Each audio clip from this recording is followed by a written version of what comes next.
ओम नमः शिवाय। दोस्तों, धीरू जमींदार माधव सिंह का इकलौता बेटा अपने घोड़े पर सवार होकर के एक मित्र के घर से लौट रहा था। शाम का समय था और सूरज पहाड़ियों के पीछे धीरे धीरे छिप रहा था। घोड़े की टापों की आवाज जंगल के शांत वातावरण में गूंज रही थी। धीरू का घोड़ा, जिसका नाम था चेतक, उसकी हर यात्रा का साथी था। लेकिन इस बार कुछ अलग था। चेतक की चाल धीमी हो रही थी और उसकी सांसें भारी लग रही थी। कुछ ही देर में घोड़ा लड़खड़ाने लगा। धीरू तुरंत उसे रोकता है, लेकिन चेतक का शरीर गर्म हो चुका था। धीरू समझ गया कि चेतक बीमार हो गया है। वह उसे आराम देने के लिए पास के एक पेड़ के नीचे ले गया।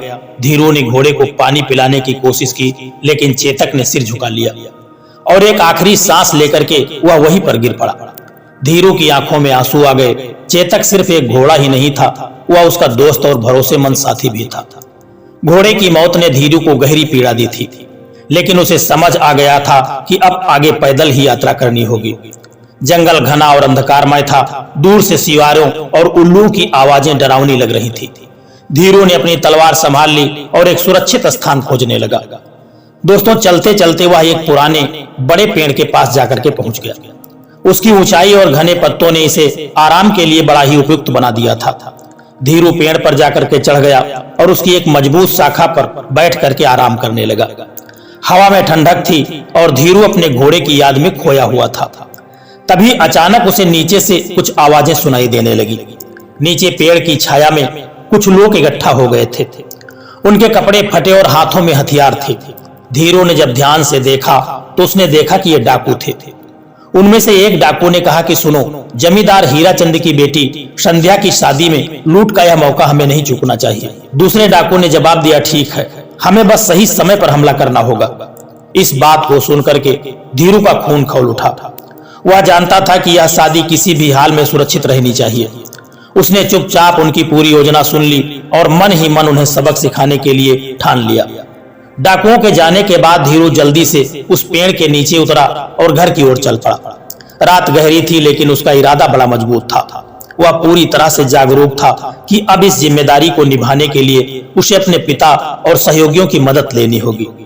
अगली सुबह धीरू अपने पिता के पास पहुंचा और सारी बात जाकर के अपने पिता माधव सिंह से बता दी। माधव सिंह ने अपने बेटे की हिम्मत की बड़ी प्रशंसा की और उसे मदद का आश्वासन दिया। अब धीरू ने फैसला कर लिया था कि वह जमींदार हीराचंद की बेटी की शादी में शामिल होकर के इसे किसी भी खतरे से बचाएगा। उसने गांव के कुछ लोगों से संपर्क किया और उनको इकट्ठा किया और सारा प्लान समझा दिया। जमींदार माधव सिंह ने अपने बेटे धीरू की बात सुनने के बाद तुरंत ही अपने विश्वस्त लोगों को बुलाया। उन्होंने डाकुओं की योजना के बारे में सब कुछ बता दिया और निर्देश दिया कि हीराचंद की बेटी संध्या की शादी में सुरक्षा के पूरे इंतजाम किए जाएं। जमींदार माधव सिंह ने धीरू से कहा कि तुम जमींदार हीराचंद के घर जाओ और शादी की तैयारियों का जायजा लो। इसी मौके पर तुम्हें वहां परिवार का हिस्सा बनकर के रहना होगा। धीरू तुरंत सहमत हो गया। वह जानता था कि डाकुओं के खिलाफ यह उसकी जिम्मेदारी है। वह अपने कुछ विश्वास पात्र लोगों को साथ लेकर के हीराचंद के घर पहुंच गया। हीराचंद के घर पहुंचते ही धीरू ने देखा कि घर में शादी की धूम मची हुई थी। संध्या, जो अपनी सुंदरता और सौम्यता के लिए जानी जाती थी, परिवार के बीच में बैठी हुई थी। उसकी आंखों में खुशी के साथ साथ शादी के बाद विदाई का हल्का सा डर भी झलक रहा था। धीरू ने हीराचंद से मुलाकात की और पूरी स्थिति समझाई। हीराचंद ने धीरू का आभार व्यक्त किया और उसे घर के मेहमानों की सुरक्षा की जिम्मेदारी सौंप दी। धीरू ने तुरंत ही अपनी योजना पर काम करना शुरू कर दिया। उसने शादी के स्थल के चारों ओर गश्त करने वाले सैनिक तैनात कर दिए और खुद ही बारातियों और मेहमानों की गतिविधियों पर नजर रखने लगा। उसने अपने लोगों को डाकुओं के संभावित हमले के लिए तैयार रहने के पूरे निर्देश दे दिए। संध्या ने धीरू के प्रयासों को देखा और उससे कहा कि आपने मेरी शादी को सुरक्षित करने का जिम्मा लिया है, इसलिए मैं आपकी हमेशा आभारी रहूंगी। धीरू ने मुस्कुराते हुए कहा कि आप मेरी बहन के समान हैं, आपकी खुशी मेरी जिम्मेदारी है, इसमें कोई एहसान की बात नहीं है। दोस्तों, बारात धूमधाम से पहुंची। बैंड बाजों की आवाज और रंग बिरंगी सजावट ने माहौल को और भी खुशनुमा बना दिया। हीराचंद ने धीरू के प्रयासों की बड़ी सराहना की और उसे शादी के प्रमुख आयोजन का हिस्सा बनने के लिए कहा। धीरू हर ओर नजर बनाए हुए था। बारातियों के साथ साथ मेहमान भी उसकी सतर्कता से प्रभावित थे। शादी की रस्में पूरे होने के बाद बारात विदा हो रही थी। रात गहराई हुई थी और रास्ता जंगल के बीच से होकर के गुजरता था। ठीक उसी समय डाकुओं का गिरोह घात लगा करके बारात पर हमला कर देता है। डाकुओं के अचानक हमले से पूरी बारात में हड़कंप मच जाता है, लेकिन धीरू तो पहले से तैयार बैठा था। उसने अपने साथियों के साथ मिलकर के उन डाकुओं का सामना किया। तलवारों की चमक और डाकुओं की चीखों ने जंगल को गुंजा दिया। धीरू अपनी तलवार से कई डाकुओं को घायल कर दिया। उसके साथी भी साहस के साथ लड़े। डाकुओं का नेता भागने की कोशिश करता है, लेकिन धीरू उसे पकड़ लेता है। वह कहता है कि तुम्हारे जैसे लोग मासूम लोगों की खुशियां छीन सकते हैं। डाकुओं को हरा करके धीरू ने बारात को सुरक्षित अपने गंतव्य तक पहुंचाया। इस घटना के बाद संध्या ने धीरू को अपना भाई मान लिया। उसने कहा कि आज से आप मेरे लिए सगे भाई से भी बढ़कर हैं। हर रक्षाबंधन पर मैं आपको राखी बांधूंगी।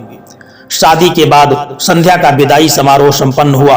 वह अपने नए घर में ससुराल में पहुंची। घर बहुत ही भव्य और विचित्र था, लेकिन वहां का माहौल उतना ही कठोर था। संध्या की सास जो थी लीलावती, वह घर की मुखिया थी। वह एक सख्त और अहंकारी महिला थी, जिसे बहुओं पर कठोर शासन करना पसंद था। संध्या के स्वागत में परिवार के बाकी लोगों ने खुशी जताई, लेकिन लीलावती की आंखों में एक अलग ही क्रूरता झलक रही थी। उसने संध्या को ऊपर से नीचे तक देखा और कहा कि बहू, इस घर में अब तुम सिर्फ दुल्हन नहीं हो, तुम्हें यहाँ की जिम्मेदारियां निभानी होगी। आराम की आदत यहाँ नहीं चलेगी। संध्या ने बड़ी ही विनम्रता से सिर झुका लिया। उसने ठान लिया कि वह हर परिस्थिति में अपने ससुराल वालों का दिल जीतने की पूरी कोशिश करेगी। दोस्तों, शादी के कुछ ही दिनों के बाद लीलावती ने संध्या पर काम का बोझ डालना शुरू कर दिया।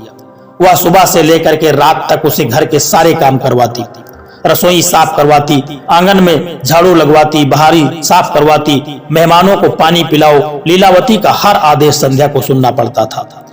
जरा भी समय उसे नहीं देती थी कि वह आराम कर ले। एक दिन जब संध्या बीमार थी, लीलावती ने आकर के कहा कि तुम्हारी तबीयत का बहाना इस घर में नहीं चलेगा। अगर तुम्हें यहाँ रहना है तो काम करना ही होगा। संध्या का मन टूटने लगा, लेकिन उसने हिम्मत नहीं हारी। संध्या का हर काम करने के बाद भी लीलावती को उससे शिकायत बनी रहती थी। वह हर समय बहाना बना करके उसे डांटा करती थी। यहाँ तक कि जब घर के अन्य सदस्य संध्या की तारीफ करते तो लीलावती उन्हें भी चुप करा देती। ये सब दिखावा है, बहू को अपने कर्तव्यों का ध्यान रखना चाहिए, यह लीलावती कहा करती थी। दोस्तों, इसी तरह से धीरे धीरे समय बीतता गया और रक्षाबंधन का दिन करीब आने लगा। संध्या को अपने मुंह बोले भाई धीरू की याद सताने लगी।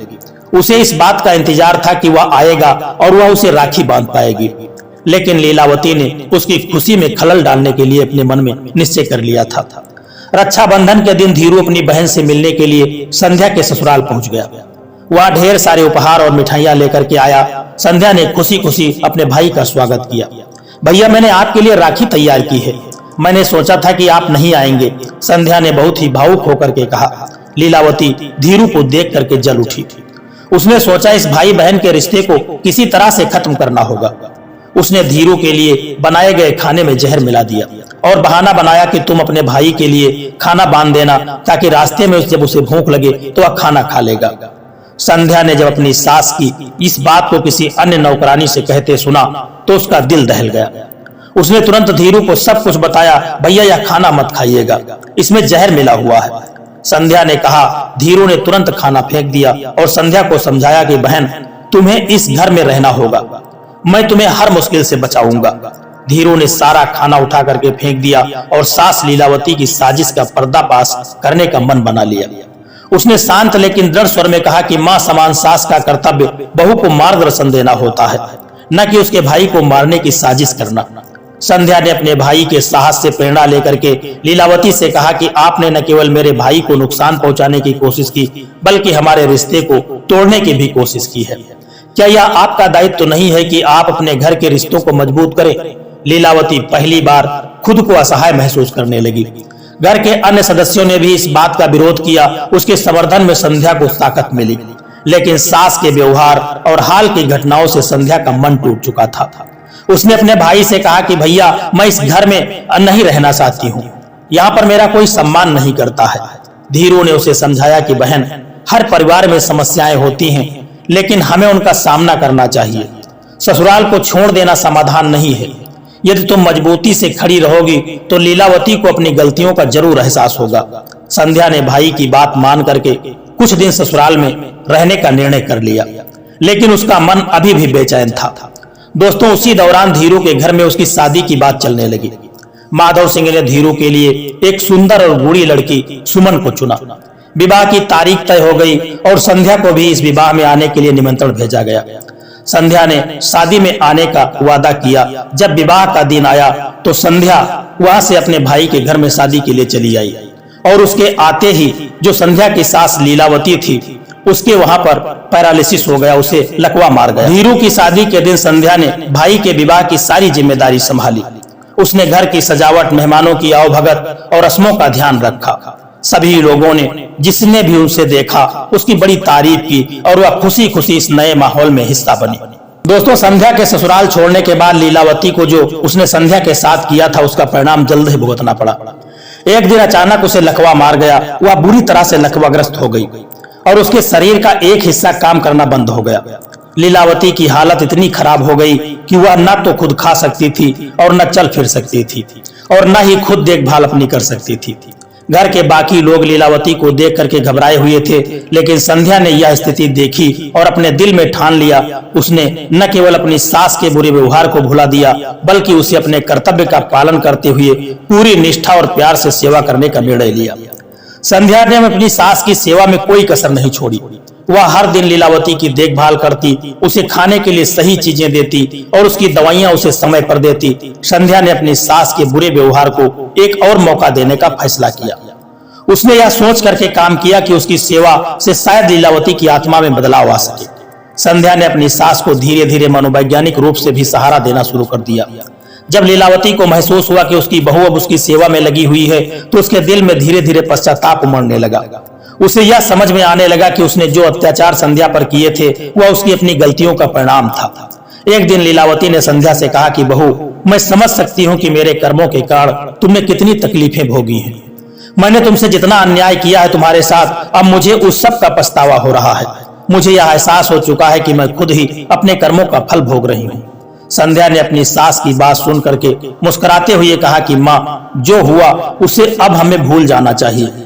मैं हमेशा आपके साथ हूँ, आप मेरे लिए माँ से बढ़कर हैं। लीलावती की आंखों में आंसू थे। उसने हाथ जोड़ते हुए कहा कि तुमने मुझे जीवन का सबसे बड़ा पाठ सिखाया है बहू।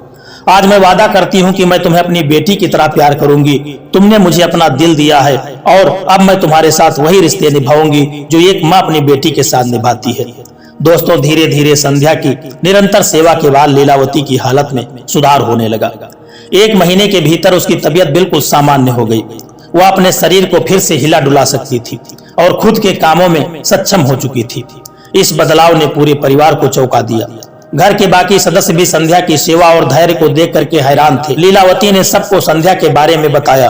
अगर मेरी बहू ने मुझे ऐसा समर्थन न दिया होता तो शायद मैं कभी ठीक नहीं हो पाती। उसने न केवल मेरी शारीरिक देखभाल की है बल्कि मेरे दिल और आत्मा को भी ठीक किया है। अब लीलावती और संध्या का रिश्ता पहले से कहीं बेहतर हो चुका था। लीलावती ने संध्या को अपनी बेटी की तरह माना और उसकी देखभाल करने लगी। अब वह संध्या से कोई शिकायत नहीं करती थी बल्कि उसकी तारीफ करती और उसकी मदद करती थी। बहू, तुमने मुझे सिखाया है कि रिश्तों में सच्चाई और प्यार से बदलाव लाया जा सकता है। अब तुम मेरी बेटी हो, लीलावती ने एक दिन कहा। संध्या ने विनम्रता से उत्तर दिया, माँ, अब मैं भी आपको अपनी माँ मानती हूँ। हम दोनों एक साथ मिल करके घर को और भी खुशहाल बनाएंगे। कुछ महीनों के बाद लीलावती और संध्या का रिश्ता पूरी तरह से बदल चुका था। लीलावती ने संध्या को पूरी तरह से अपनाया और वह अपनी बहू के लिए हमेशा सहायक बन गई। परिवार में एक नई ऊर्जा और खुशी आ चुकी थी। संध्या का दिल भी अब शांति से भर चुका था क्योंकि उसने अपने ससुराल में अपने लिए एक नई जगह बना ली थी, जहां न केवल एक वह बहू थी बल्कि एक बेटी भी थी।